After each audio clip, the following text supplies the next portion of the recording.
Alors, bonjour à tous.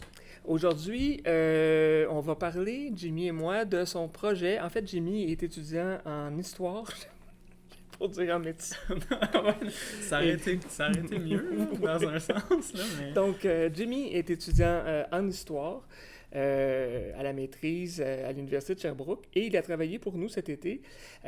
Donc, tu as travaillé sur une exposition, Jimmy, une exposition virtuelle dont tu vas nous parler. Oui, tout à fait. Donc, c'est la nouvelle exposition virtuelle qui sort là, bientôt, qui est Oui. déjà sortie, j'imagine. Au En tout cas, moment où oui, les gens oui, ils vont oui, voir la oui, oui, vidéo, effectivement, oui. ça va être déjà sur le site. Et Oui, puis, donc le but de cette petite capsule-là, c'était un peu de vous, comment, teaser. oui. Ça serait quoi Nous le... titiller. Vous titiller sur le contenu de l'exposition. OK. Parce que ce qu'il faut savoir, en fait, c'est que ce que vous pouvez voir sur le site, c'est vraiment un résumé de la grande recherche que j'ai effectuée ici au Centre d'Histoire pendant près d'un mois maintenant, Oui, oui. qui est aussi disponible sur le site, mais donc c'est vraiment des pages, donc une trentaine de pages. Donc c'est Oui, pas effectivement. nécessairement fait pour tout le monde de lire tout ça. Et ben, si ça vous intéresse d'en connaître davantage sur les industries, ça va être un peu ça le but de cette petite capsule-là, Ben oui, tout à fait. de jaser des industries, puis Tout à fait. de ce que j'ai recherché, finalement. Bon. En fait, toi, tu t'es concentré sur des industries qui étaient le long de la rivière Yamaska, surtout. Tu as commencé à l'ère pré-industrielle, puis tu t'es rendu jusqu'au feu de le grand incendie de 1903. En fait, juste pour commencer, l'ère pré-industrielle versus l'ère industrielle, un peu c'est quoi la différence? Puis à partir de quand on peut vraiment dire, là, c'est l'ère industrielle qui commence? Ouais, donc je vais essayer de vous synthétiser ça très rapidement, Mhm. parce que là, l'industrialisation, c'est quand même Oui, c'est quelque chose d'assez complexe en Mhm. soi. Mais je crois que qu'est-ce qu'il faut retenir, c'est que l'industrialisation, c'est vraiment un processus graduel qui va avoir lieu tout au long du 19e siècle. Mhm. Hein, où est-ce qu'on passe d'une économie plus artisanale, on va dire, Ouais, d'un artisan dans sa petite boutique. son atelier, ouais. Exactement, avec ses quelques ouvriers qui va Mhm. fabriquer, par exemple, quelques paires de souliers par jour, à vraiment des grosses industries où ce que, va voir le travail à la chaîne des travailleurs, Mhm. aussi la division du travail, Oui, ce qui est un voyons, des maillons. des éléments qui Oui, c'est caractérisent ça, l'industrie, l'industrialisation. ouais. Et puis, c'est ça, donc c'est pas comme... On a souvent tendance à voir l'industrialisation comme une espèce de fracture, mais c'est pas Mhm. vraiment ça, c'est vraiment C'est une comme un... continuité, en fait. Exactement, Mhm. puis c'est toute une évolution qui, finalement, on pourrait dire, débute, on pourrait dire quelle année, en 1850, 50, 60, ouais, c'est ça, oui. dans les grands centres Ok, urbains ouais, peut-être, ouais, où ce que, il va commencer à effectivement. avoir Ouais. des grandes entreprises et qui va finalement ça va s'étendre, on peut le dire ça À comme ça. Saint-Hyacinthe, ça a-tu commencé à peu près en même temps qu'à Montréal ou Québec ou si Ça a c'est... été un peu plus tardif, Ouais, c'est arrivé un peu plus tard, donc en 1865, ok. qui va voir la naissance de la toute première véritable industrie, De donc la masse. fabrique de chaussures de Louis Côté. Oui, On pourra en reparler peut-être dans la section sur le cuir. oui, le cuir, le travail du Mais cuir. c'est vraiment à partir de cette entreprise-là qui va vraiment commencer à employer énormément d'employés. Je pense qu'il y a environ une soixantaine d'employés en Ok, 1865 au moment où il y a Louis Côté. Puis Louis Côté, c'est un industriel. Lui, il va créer, il va même manufacturer des machines ok. justement pour accélérer le travail à la chaîne. Mhm. Donc, exactement ça. À Saint-Hyacinthe, l'industrialisation, ben, on peut dire qu'un des points culminants, c'est probablement l'arrivée de cette entreprise-là. 1865. Ouais, qui Louis marque Côté. le début de l'arrivée de plusieurs autres entreprises que que vous pouvez voir au travers de l'exposition, Oui, oui, donc les oui. photos qu'on a mis dans cette exposition-là. Donc, j'ai fait cette recherche-là, finalement, ça a été extrêmement intéressant à faire. Mhm. Hein. J'ai utilisé plusieurs sources, plusieurs types Ouais. de sources. Je vais consulter énormément le courrier. Je Mhm. sais que Martin utilise beaucoup Oui, de courrier oui. ces temps-ci. Oui, oui. Mais notamment le courrier, des recensements aussi, Mhm. qui est une source qu'on oublie Oui, c'est parfois. vrai, mais qui qui est importante. Ouais. Oui, exactement. Donc, le recensement de 1871, particulièrement, il y a vraiment une section qui traite spécifiquement de l'industrialisation OK. et des industries. Donc, ça m'a vraiment aidé Ben oui. justement à comprendre c'était quoi le nombre d'employés, Mhm. leur salaire aussi. Donc, ça, c'est intéressant. Si vous Ouais, les conditions de travail étaient... Excuse-moi. Non, c'est pas de souci. Les conditions de travail étaient évidemment pas ce qu'elles sont aujourd'hui. Hein. Vraiment, Est-ce qu'il y a une effectivement. partie de ton exposition qui traite de cet aspect-là des Oui. choses? Oui. Oui, tout à fait. Donc, la dernière section d'exposition, donc vous pouvez retrouver une section qui s'intitule Le monde ouvrier, OK. où est-ce que vraiment, là, je vais me baser sur une autre source assez originale, qui est la Commission royale d'enquête sur les rapports qui existent entre le capital et le travail au Canada, OK. qui a eu lieu entre 1886 et 1889, donc donné par le gouvernement de MacDonald, D'accord, oui. pour justement enquêter, pour voir quelles étaient les conditions de travail dans les usines, donc OK. à l'heure de l'industrialisation, justement. Oui, parce que ça commençait un peu à se parler à cette époque-là, le travail Eh ben, des enfants, exactement. On se les heures de soucie. travail qui étaient très Qui longues. finissent plus, Oui, c'est puis, ça. la Commission royale va venir à Saint-Hyacinthe, si je ne me trompe pas, en 1888, OK. mais je ne suis pas certain. Et puis, elles vont interroger finalement les propriétaires de certaines OK. industries et les employés qui ont déjà travaillé dans ces industries-là. OK. Donc vraiment, on va leur poser des questions sur leur nombre d'heures de travail qu'ils effectuaient, quels étaient leurs salaires, Mhm. quelles étaient finalement leurs conditions de travail d'une manière générale. Ouais. Puis ça va être vraiment intéressant parce que il va y avoir comment on peut dire, un verbatim Oui. de ce qui a été dit, Oui, oui, oui. de toutes les questions. Et puis ça laisse vraiment Des témoignages, ouais, c'est le fun. extrêmement Oui. précieux Mhm. pour en connaître davantage. Est-ce que, selon toi, cette commission d'enquête-là a fait, j'imagine pas tout de suite après, là, mais qu'à la longue, les conditions de travail se sont améliorées, ou si ça a été plus un coup d'épée dans l'eau à ce moment-là? Je ne suis pas un spécialiste OK. des impacts de la commission de travail, de la commission des Ouais. rapports, mais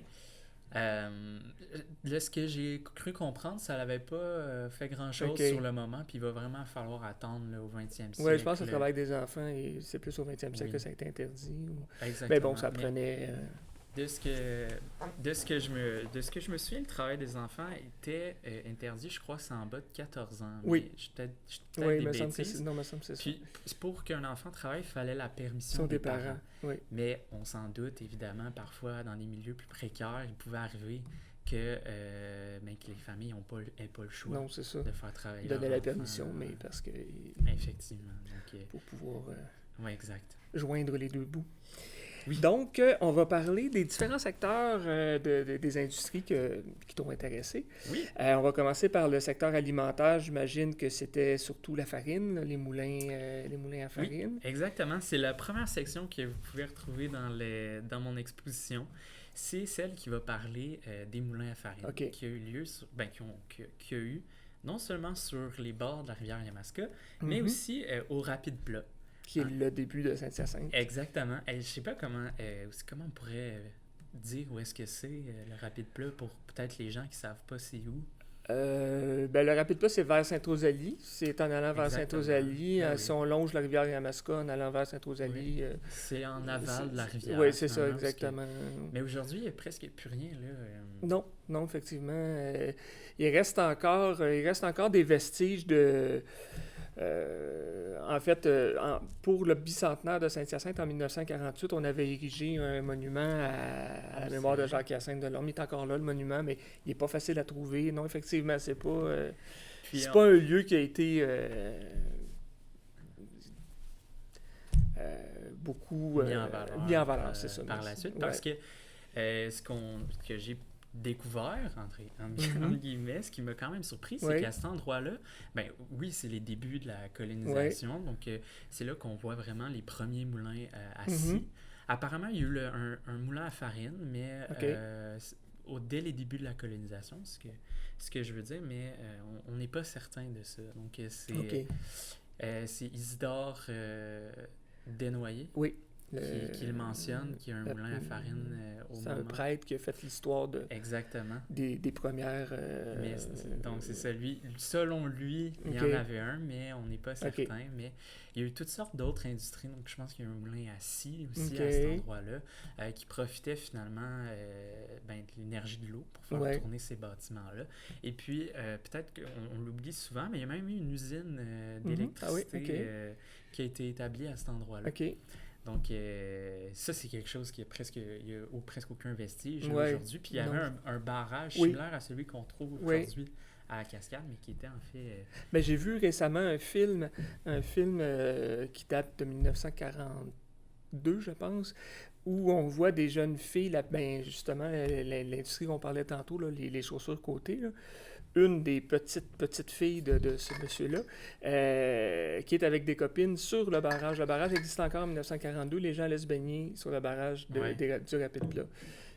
Mais aujourd'hui, je pense que c'est plus possible de le faire. Là. Non, il n'y a plus. Je pense pas qu'il y a rien aujourd'hui. Fait, ça, c'est intéressant. Donc, c'est là qu'il y aurait eu apparemment un des premiers moulins à farine de la seigneurie. Mais très rapidement, ça va se déplacer sur le site de la Cascade, comme on le connaît aujourd'hui. Donc, l'emplacement du premier moulin qui se situe, comment on pourrait dire, à gauche du pont Barsalou. Oui. On pourrait-tu le dire comme ça? Si on est sur le pont puis qu'on regarde vers le centre-ville, oui, à gauche du pont Barsalou, effectivement. Donc, qui se situait les premiers moulins, le premier moulin à farine qui utilisait la force hydraulique. Où il y a la dame aujourd'hui, là, où il y a le barrage. Exactement. Donc, qui se servait de cette force-là pour broyer les grains. Et puis... c'est ça. Bon. Oui, c'est... Non, mais... C'est bien, non, effectivement. Il y a eu... Oui. Il y a le secteur du bois aussi.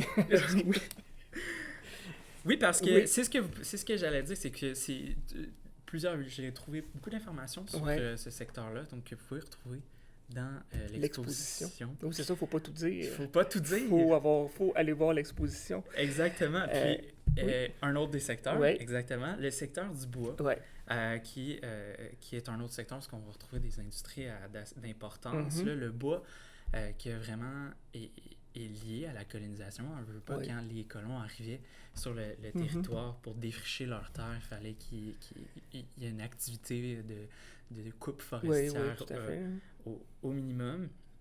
Et puis, ça va engendrer petit à petit, mais il va y avoir des commerces de bois. Donc, jusqu'à finalement, avec l'industrialisation, parce qu'il va y avoir des plus grosses industries, des plus grosses entreprises de porte et moulure, par exemple, de menuisier, finalement. Et la plus connue, probablement, c'est SLDLP Morin, qui était, elle aussi, sur le bord de la rivière, qui vont utiliser l'énergie de l'eau, encore une fois, pour avoir un moulin à scie. Ce qui est intéressant de mentionner à propos de ces bâtiments-là, c'est que souvent, quand on construisait, par exemple, un moulin à farine ou un moulin à scie, ça se retrouvait souvent au sein du même bâtiment. Parce qu'on utilisait le mouvement d'une seule roue à haut, puis on prolongeait, comment je pourrais appeler ça, l'arbre finalement, pour faire bouger plusieurs machines. Donc, parfois dans les sources, on va retrouver qu'à un même endroit, il va y avoir, par exemple, un moulin à battre, un moulin à scie et un moulin à farine, par exemple. Donc, il va y avoir eu plusieurs de ces industries-là sur le bord de la rivière. Donc, LP Morin, c'en est un exemple. Là, vous irez consulter l'exposition pour avoir d'autres détails. Mais ça en est une grosse entreprise d'envergure. J'imagine que la plupart de ces industries... Parce qu'il y a eu un gros feu à Saint-Hyacinthe en 1876 qui a détruit les 3/4 de la ville.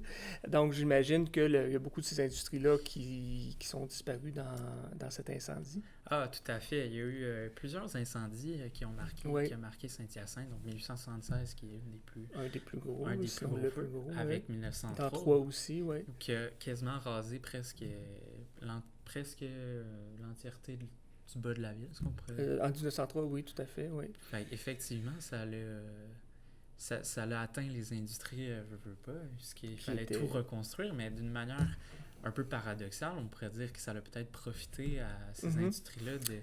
le bois, oui, effectivement, parce qu'il faut reconstruire. Donc ça a pu peut-être fleurir à ce niveau-là, mais oui, effectivement.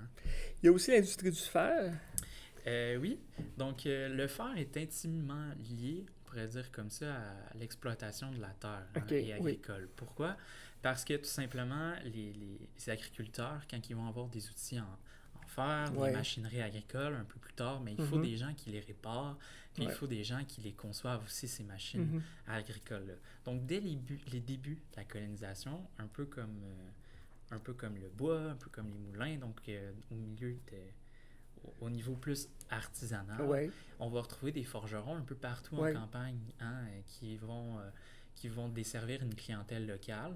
La boutique de forge, comme on dit. Exactement. Puis ces Mhm. boutiques-là, c'est intéressant de mentionner que c'est un lieu de sociabilité. Ouais, Les oui. habitants du coin, Mhm. ils s'y rendent pour faire réparer leurs outils, puis ils discutent entre eux. Puis ça, les boutiques de forge, on en entend très peu parler, mais il y en avait C'est vrai. vraiment partout en Mhm. campagne, mais aussi en ville, évidemment. Oui. C'est rien qu'un peu plus tard, là, avec... Ne serait-ce que pour ferrer les chevaux. Tout à fait. Ben oui. Mhm. Puis, Qui était le moyen de locomotion ben oui. de l'époque. Oui, on a tendance à l'oublier, Oui, ça mais aussi. c'est... Ouais. Puis aussi, dans mon exposition, on me parlait le secteur du bois, mais il y a aussi Mhm. ceux qui font des carrosses. Là, Oui, oui, pour justement des cheveux... Est-ce que c'est un carrossier? Non. Ça a Oui, un nom c'est- très spécifique, me semble. Il me semble J'ai que oublié. c'était ça, carrossier. Un carrossier. Ouais. Je crois que oui. Oui, je pense que oui. Et puis, il y en avait quelques-uns à Saint-Hyacinthe. Donc, Ils faisaient de tout. Des fois, c'était des beaux carrosses pour sortir, aller à la messe Oui. le dimanche, puis d'autres fois, c'était juste des exactement. espèces Ben oui. de brouettes, là, mais... Ben Ouais. oui, des Mm. brouettes. Puis, ces artisans-là, ils travaillent par... tu sais, aussi, ça peut être compris comme étant un peu... Ils manipulent le fer, Oui, j'imagine. aussi. Ça, ouais. Donc, c'est un peu connexe Ok, entre ouais. ces deux secteurs-là. Donc, j'en ai recensé quelques-uns dans ma Ok. recherche.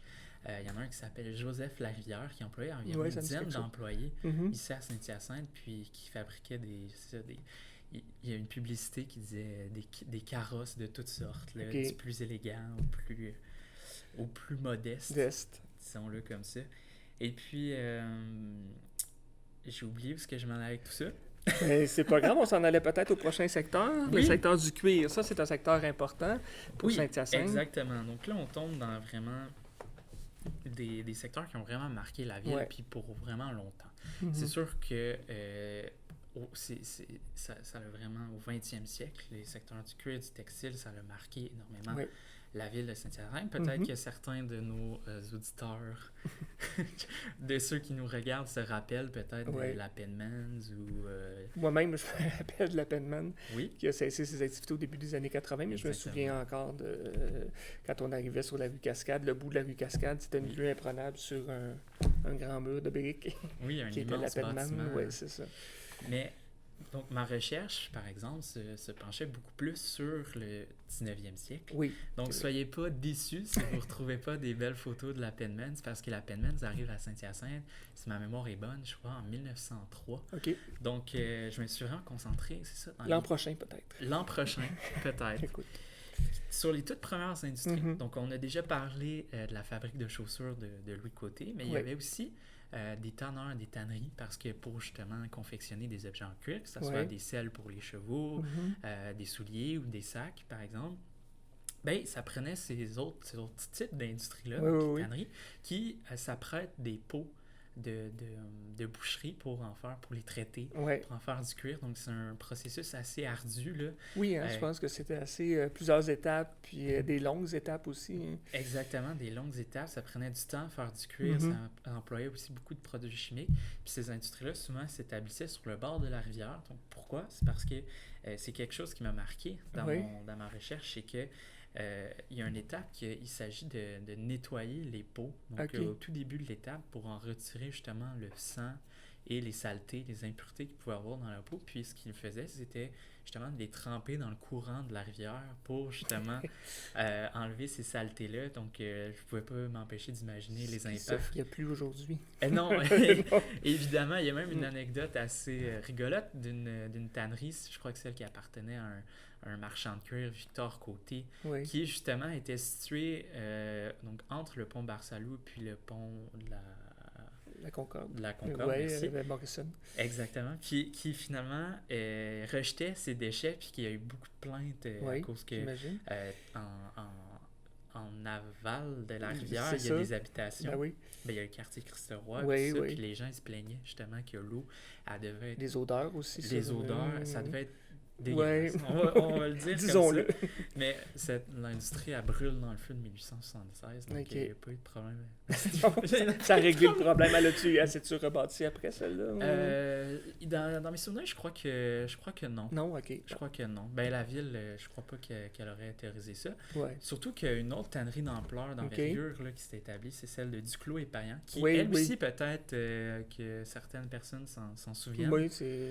parce que ça a été une des grosses entreprises de Saint-Hyacinthe, donc qui fabriquait le cuir pour ensuite les acheminer à des fabriques de chaussures qu'on va retrouver aussi en quantité. Bon. Donc, c'est ça. Parfait.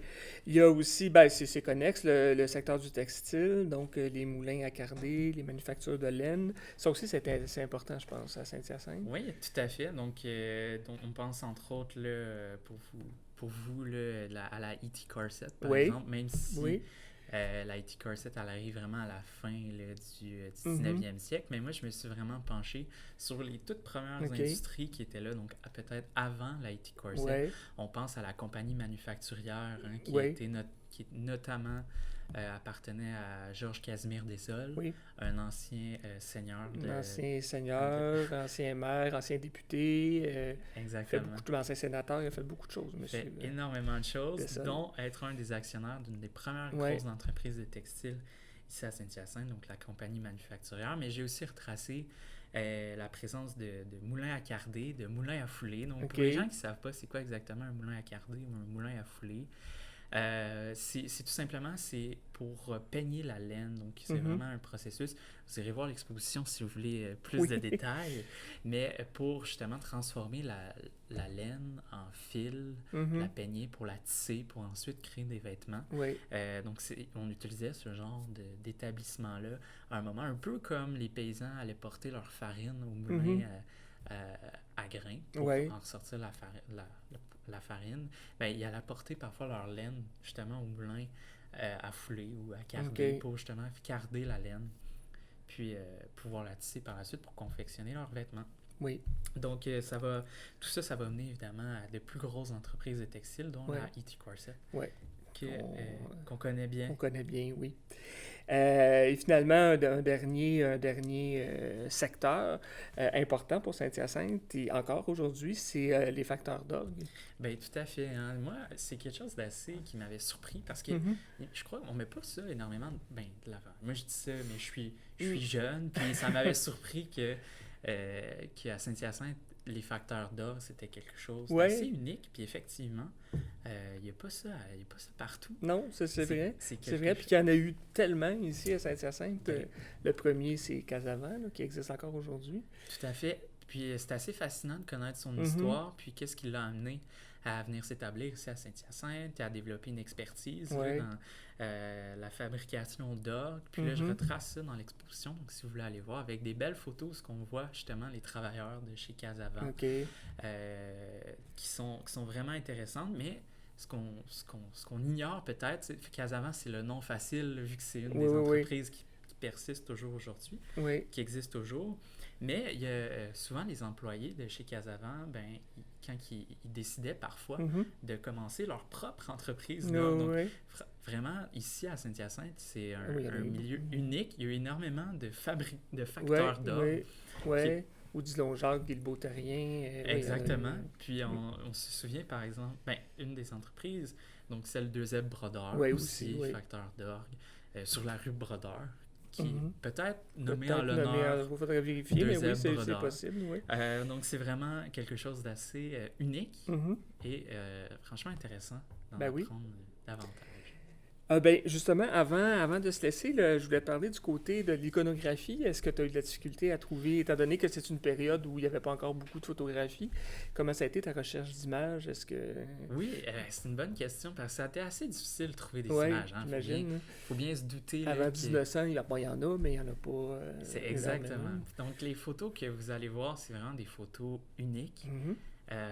Des photos uniques à la collection ici du Centre d'Histoire qui sont très intéressantes parce que vraiment, c'est des vieilles photos. Là. Oui. Tu sais, d'habitude, on dit des vieilles photos c'est au 20e siècle, mais là, c'est vraiment Là, c'est des même au toutes premières 19e, oui, c'est photos ça. Mhm. des industries. Donc oui, ça a été un processus assez difficile.